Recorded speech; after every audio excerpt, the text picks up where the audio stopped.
Hello and welcome, I'm Ellie Richardson and you're watching the World Report on NewsX World. Let's take a look at some of the top headlines of this hour. US President Donald Trump hopes Ukraine reaches a deal with Russia fast ahead of Washington-brokered talks in Geneva today. Trump is pushing to end the conflict, but two previous rounds of US-mediated talks in Abu Dhabi did not yield any signs of a breakthrough. US President Donald Trump said that he would be involved indirectly in high-stakes talks between Iran and the US over Tehran's nuclear program in Geneva, adding he believed Tehran wanted to make a deal. President Donald Trump has said Cuba was a failed nation and called on Havana to make a deal. Washington is in talks with Cuba's highest people just days after he threatened the island's struggling economy with what he described as a virtual oil blockade. New Mexico lawmakers passed legislation to launch what they said was the first full investigation into what happened at Zorro Ranch, where the late US sex offender Jeffrey Epstein is accused of trafficking and sexually assaulting girls and women. A bipartisan committee will seek testimony from survivors of alleged sexual abuse at the ranch, located about 30 miles from South Santa Fe. French President Emmanuel Macron begins a three-day visit to India on Tuesday, with talks focused on artificial intelligence cooperation and a potential multi-billion-dollar Dassault Rafale fighter jet deal. 3 people, including the suspect, were fatally shot during a Rhode Island youth hockey game.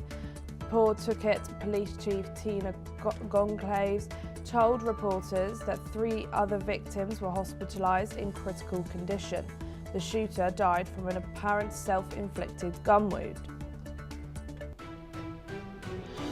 Australian Prime Minister Anthony Albanese said on Tuesday his government would not help Australians in a Syrian camp holding families of suspected Islamic State militants return home, with the government open to prosecutions if they make it back.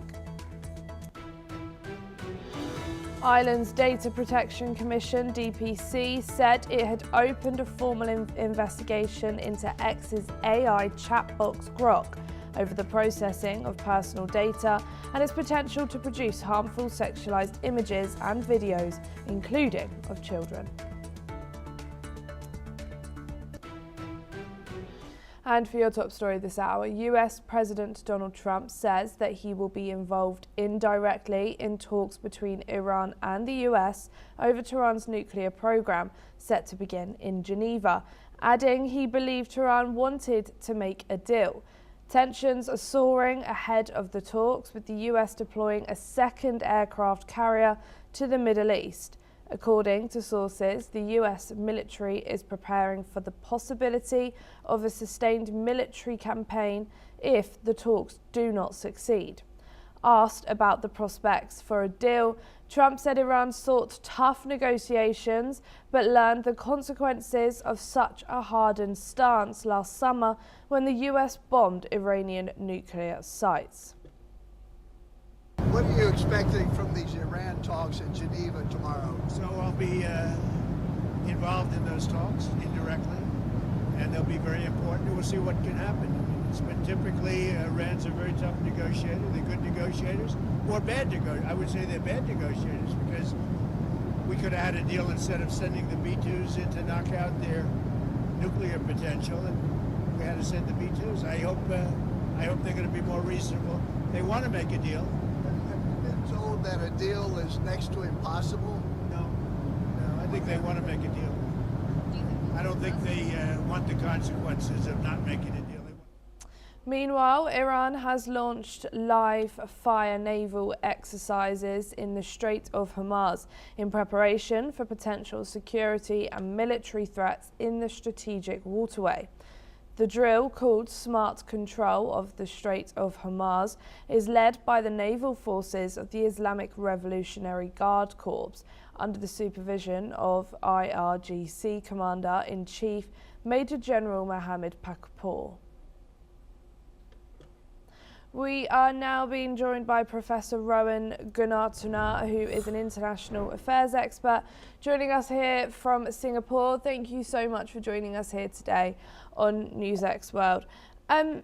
Does an indirect involvement from Trump signal confidence in US negotiators for these talks, or a desire to maintain influence while avoiding public accountability?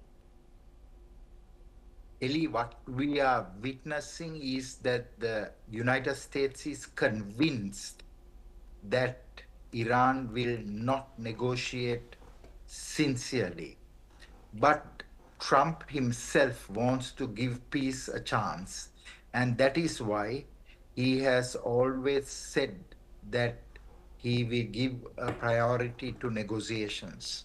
But while these negotiations are going on, what President Trump has done is he has directed the Department of War, previously known as the Department of Defense, to move very significant US air and naval assets. In fact, 1/3 of the US Navy is currently deployed in the region of Iran. So they are able to respond very decisively to neutralize the capabilities of Iran, and if necessary, even conduct a regime change operation, that is either to do extraction of Ayatollah Khamenei or to eliminate him.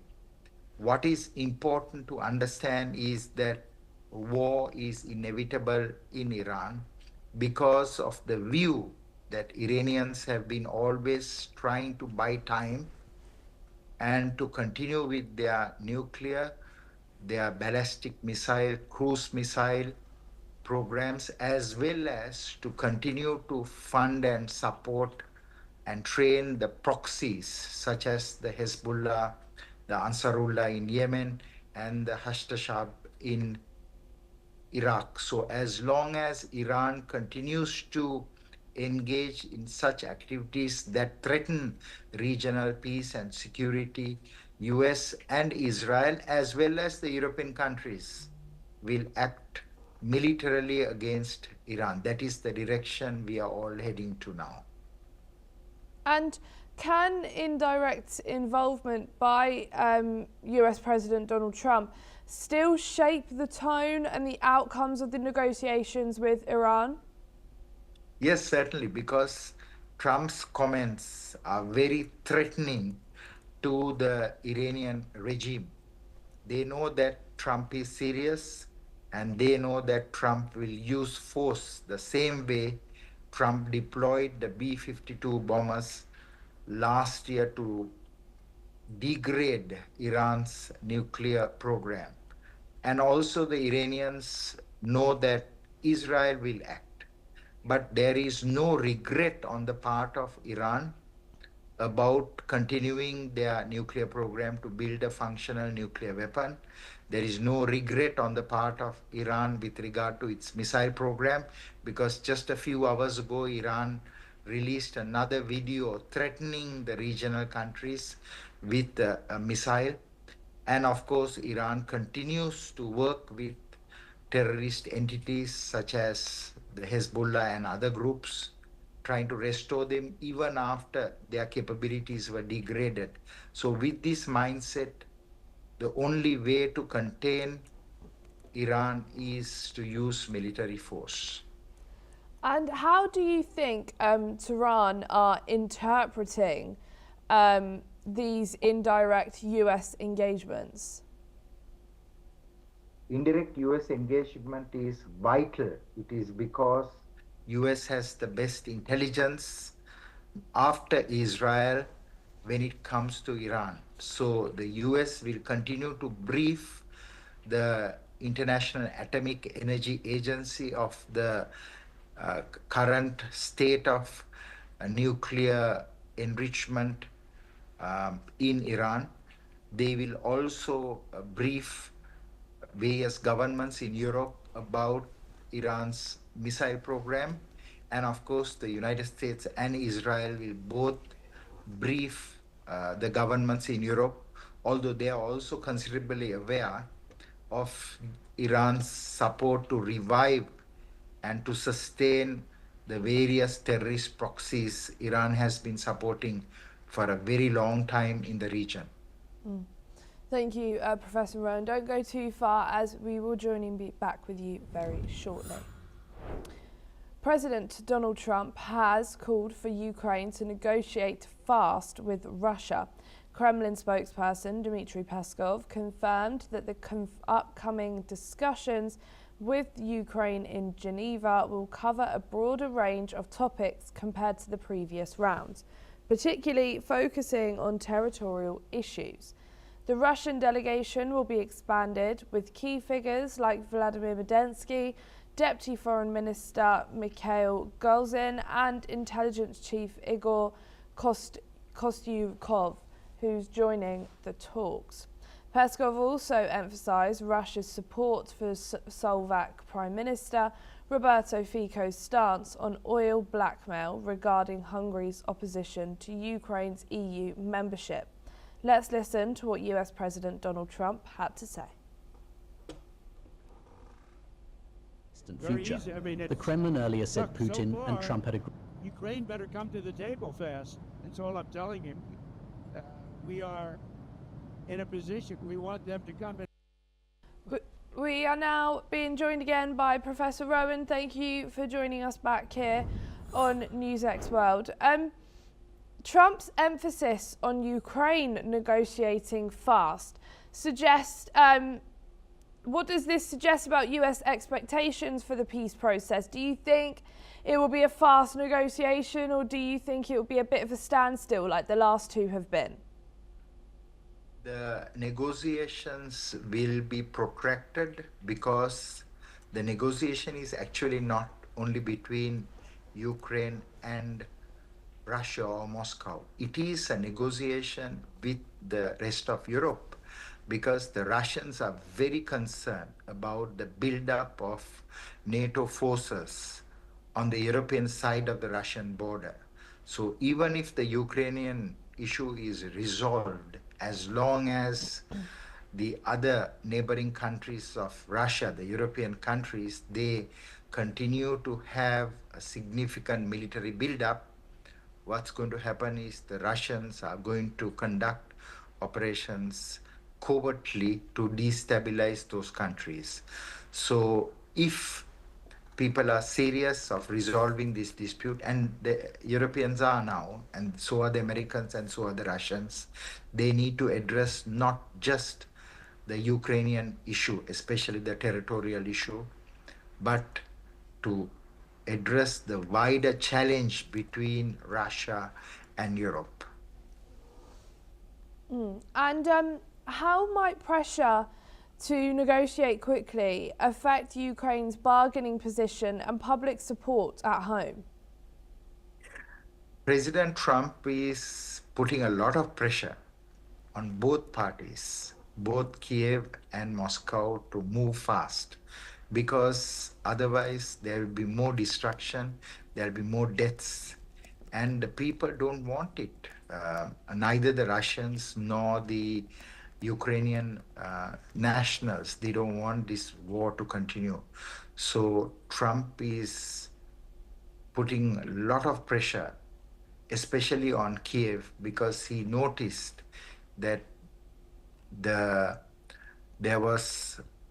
they didn't work as fast as they could, because they thought that the Europeans, the Americans are going to help them, and the Europeans are helping Kiev to fight the Russians. But the Americans are determined, although they also have provided assistance, to end this war, because they see an expansion of threat.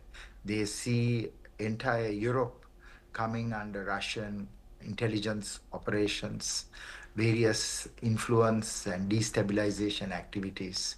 So I believe that the public pressure is also important, because as long as the public are unhappy about the current state, that will be harnessed by many political leaders, including by Trump.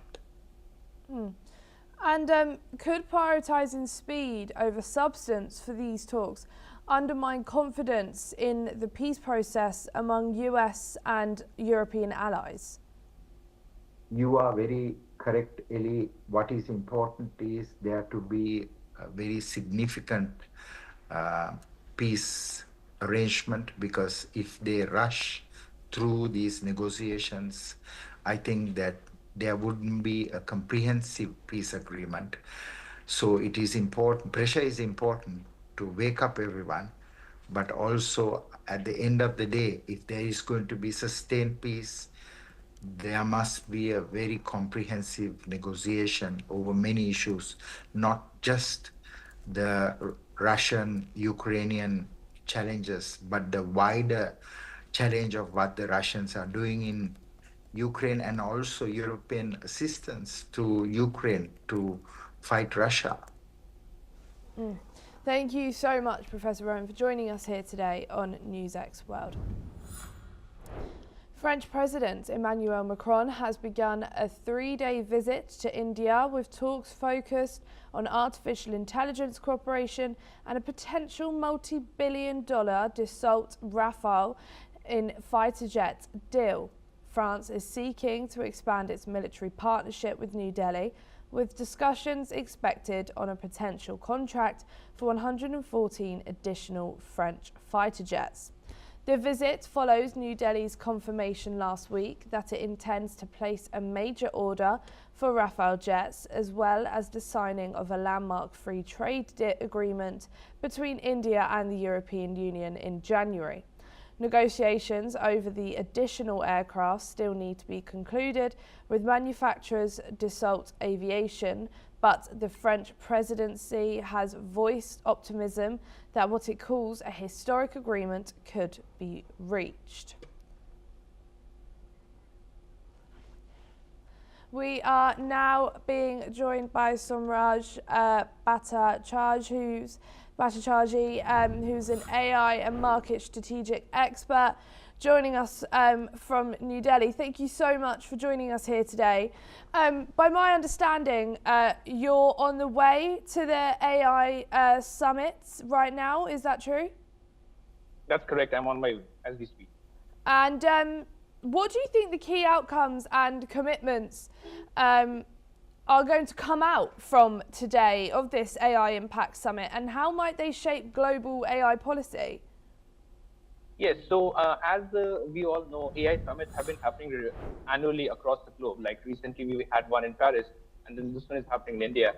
India is focusing more on the usability application of AI summit, where yesterday also was that these AI companies, startups, technology companies, they are promoting make in India technology rather than depending or relying completely on foreign or Western AI bots, which is a very big thing because as you all know, AI centers around computing and on basically data. India is trying to localize both of these use cases within India, and that is something that is going to have a huge impact. As a matter of fact, yesterday the Honorable Prime Minister visited the event, and he interacted with some of the biggest names in the Indian AI ecosystem, including companies like Sarvam and others. So what's happening is Indian companies are being encouraged and being promoted to develop homegrown technology, which will have a major impact because India has the largest use for AI in the world. We have 1.4 billion people, and it's a young demography. And as you all know, youngsters, Gen Z, millennials, they are able to adapt technology faster than others. So I see that this is going to be a major pivot for the Indian AI technology landscape. And in the coming years, you can very well expect more Indian companies will be coming up using AI technology for various benefits or segments like healthcare, like retail, like e-commerce, like fintech, so on and so forth. Yeah. And how is India positioning itself at this summit as a leader in AI innovation, regulation, or ethical frameworks? India is positioning itself as an ethical user of AI, which is a very big thing because ethics is often talked about, but we still don't have regulations and norms that can actually govern these AI practices.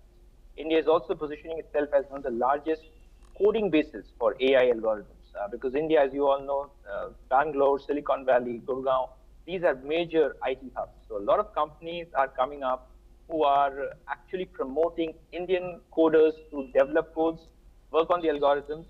And I think India's major pivot is around these two primary pillars. Number one, ethics. India is, as you all know, it calls itself the Vishguru. We believe in ethics, we believe in humanity, we believe in equality for all.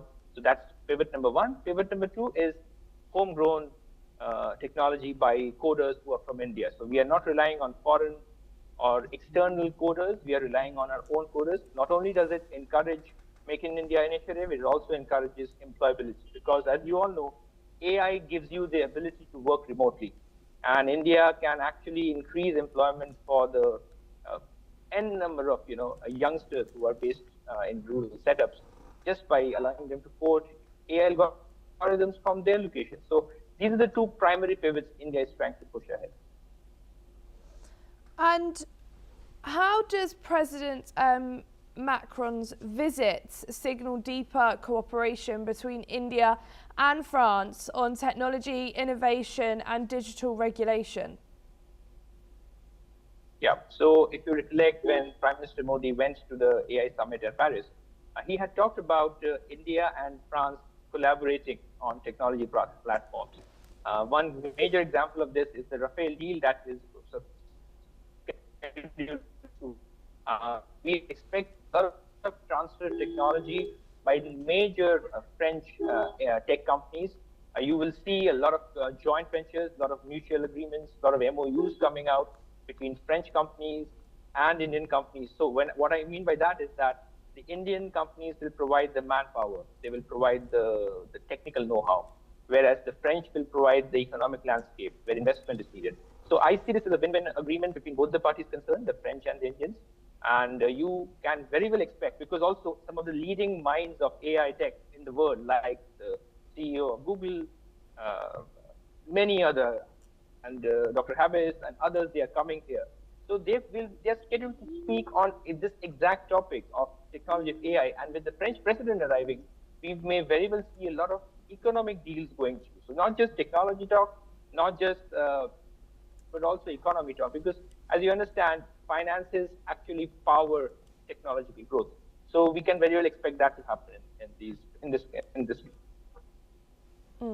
Thank you so much, Somraj, for joining us here today on NewsX World. At least 3 people were killed, including the shooter, and 3 others were critically injured in a shooting at a high school hockey game in Pawtucket, Rhode Island. Authorities say the suspect died from a self-inflicted gunshot wound. According to reports, the shooting appears to be related to a family dispute. Government officials responded to assist local law enforcement. Officials described the event as a terrible tragedy and are asking necessary steps to support the affected community. Let's listen in to what Pawtucket's police chief has to say about the tragedy. So what I can tell you right now is the Pawtucket police received a call at about 2:30 this afternoon that we had an active shooter at Lynch Arena. Upon arrival, police were met with several people obviously inside the arena, and there was 2 casualties within the arena. The suspect was confirmed as one of those casualties. Later on, we learned that another casualty from the shooting was at the hospital, that they succumbed to their injuries after being at the hospital, and there is 3 additional victims at the hospital that all are in critical condition at this time. It appears that this was a targeted event, that it may be a family dispute. We cannot release the names of the victims because obviously we want to speak to the family, make sure that the family is well aware of what happened before we release that information publicly. We had assistance from multiple police departments that came in to assist, to offer their assistance. Obviously, the Attorney General is also there with us now going over the crime scene. We had several people in the building, so we are talking to them. So we're trying to put together the story and the timeline of what happened. Heavy rain has battered New Zealand's South Island, triggering floods and forcing road and bridge closures. The powerful storm that devastated Wellington since the weekend continues its southward path. New Zealand's weather bureau warns of more heavy rain, rising rivers and possible landslides through Tuesday. A state of emergency has been declared on the Banks Peninsula near Christchurch due to flooding, fallen trees and landslides. Akura, a popular tourist town, is cut off with local businesses flooded. Christchurch Mayor Phil Mulgar urges residents to conserve water as some areas face drinking water shortages. The storm has caused widespread disruptions, including flight cancellations and power outages, with some areas still without electricity. The Philippines has taken strong exception to a statement from the Chinese embassy in Manila, warning that a worsening diplomatic spat would lead to millions of job losses. The Philippine Foreign Ministry said the remark could be seen as coercive.